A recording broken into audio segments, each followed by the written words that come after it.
ಇದ್ದಿದ್ದು ಇದ್ದ ಹಾಗೆ. ಈ ನರಸಿಂಹಮೂರ್ತಿ ಮಾದರಿ ನರಸಿಂಹಮೂರ್ತಿ ಅವನೇ ಎಲ್ಲರಿಗೂ ನಂದು ಬಿ ಜೆ ಪಿ ಕಾರ್ಯಕರ್ತ ಅಂದ್ಬಿಟ್ಟು ಎಲ್ಲರಿಗೂ ಇದು ಮಾಡ್ತಾವ ಇವನು.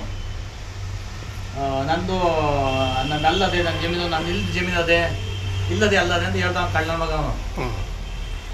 ನಿಂದ ದೂರಪ್ಪ ಅಂತ ನಾನು ಹೇಳ್ತಾ ಇದ್ದೀನಿ ಅಲ್ವಾ. ಅದು ತೋರ್ಲಿ ಅದಳ್ಳಿ ಇದು ಹೆಚ್ಚಂಕಾವಲು ತಟ್ಟಳ್ಳಿ ಈ ನಮ್ಮ ಸೊರಣ್ಯ ಪೂರ್ತಿ ಹ್ಯಾಂಡ್ ಪೆಸ್ಟು ನಮ್ಮ ಗೇಟು ಅಲ್ಲಿಂದ ಪೂರ್ತಿ ಎಲ್ಲ ಮಾಡಿಕೊಂಡು ಅವನು ಎಲ್ಲ ನಕಲಿ ಮಾಡಿಕೊಂಡು ಮಾಡ್ತಾವನೆ. ನಂದೇ ದುನಿಯಾ, ನಂದೇ ಸರ್ಕಾರ, ನಂದೇ ದುನಿಯಾ ಅಂತಾನೆ. ಆ ದುನಿಯಾ ನೋಡೋಣ ಅವ್ನು ಹೆಂಗದ ದುನಿಯಾ ಅಂತ ನೋಡೋಣ. ಚಿರ ಸಮಯ ತಹಸೀಲ್ದಾರ್ ಇದಕ್ಕೆ ಕಡಿವಾಣ ಹಾಕ್ಬೇಕು. ದುಡ್ಡು ಕೊಡಿದೆ ಮೇಸ 2 ದುಡ್ಡು ಕೊಟ್ಟು ಚಿರ ಸಮಯ ಅಧಿಕಾರಕ್ಕೆ ಬಂದ್ಮೇಲೆ ನಿಮ್ಗೆ ಜಮೀನು ಮಾಡ್ಕೊಡ್ತೀನಿ ಅಂತ ಹೇಳ್ದ. ಮಾಡ್ತೀನಿ ಅಂತ ಹೇಳಿದ್ಮೇಲೆ ಆಯ್ತು ಮಾಡ್ತೀನಿ ಅಂತ ಹೇಳ್ತಾವನೆ. ಯಾವುದೇ ಕಾರಣಕ್ಕೂ ಸರಿ ಮಾಡ್ತೀನಿ ಅಂತ ಅವನು ಅಡ್ರೆಸ್ಸೇ ಇಲ್ಲ. ಈಗ ಫೋನ್ ಮಾಡಿದ್ರೆ ಬ್ಲ್ಯಾಕ್ ಲಿಸ್ಟ್ ಹಾಕೊಂಡವನೆ ದೋಪರ ಮಗ. ಜೇನ್ ಮಾಡಕ್ ಬರಲ್ಲ ಅಂತ ಮಾಡ್ಲೇಬೇಕು. ಮಾಡ್ತೀನಿ ಅಂತ ಯಾಕೆ ಏಸ್ಕೊಡೋದು 2 ಲಕ್ಷ ದುಡ್ಡ ಯಾಕೆ ಇಸ್ಕೊಂಡ? 2 ಲಕ್ಷ ದುಡ್ಡು ಯಾಕೆ ಇಸ್ಕೊಂಡ?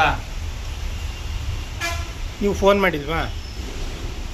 ಫೋನ್ ಮಾಡಿ ಬ್ಲ್ಯಾಕ್ ಲಿಸ್ಟ್ ಆಗ್ತಾವನೆ. ಇದೇ ಈಗ ಕುತ್ಕೊಂಡ್ ಮಾಡ್ದಲ್ಲ. ಈಗ ಬಿಜೆಪಿ ಕಾರ್ಯಕರ್ತರ ಸಭೆ ಇತ್ತು, ಬರಲ್ಲ ನೀವಿದ್ದೀರಿ ಅಂತ ಕೇಳ್ತಾವನೆ. ಕೊಡಂಗಿರ್ಲಿಲ್ಲ, ಕೊಡುಡೆ ನಾನು ಅಕ್ಕಪಕ್ಕ ಊರು ಅಂತ ಕೊಟ್ಟೆ. ಯಾರು ಕೊಡೋಕೆ ಹೋಗ್ಬಿಡಿ ನಮ್ಮ ತಾಲೂಕಲ್ಲಿ ಅಧಿಕಾರಿಗಳಿಗೆ ಎದುರಿಸ್ತಾನೆ ಇವನು ಈ ಕಳ್ಳನ ಮಗ. ನಾ ಕೊಟ್ಟಂಗೆ ಯಾರು ದುಡ್ಡು ಕೊಡೋಕೆ ಹೋಗ್ಬಿಡಿ ನೀವು. ಫೈಲ್ ಎಲ್ಲ ನಕಲಿ ಫೈಲ್ ಕೊಡ್ತಾರೆ ಇವನು ಕಳ್ಳನ ಮಗ ಇವನು. ತಟ್ಟಳ್ಳಿ ಅಶ್ವತ್ಥ. ಸುದ್ದಿ 3 ವಾಹಿನಿಯ ಹೆಚ್ಚಿನ ಮಾಹಿತಿಗಾಗಿ ಸಬ್ಸ್ಕ್ರೈಬ್ ಆಗಿ ಹಾಗೂ ಬೆಲ್ ಬಟನ್ ಒತ್ತಿ.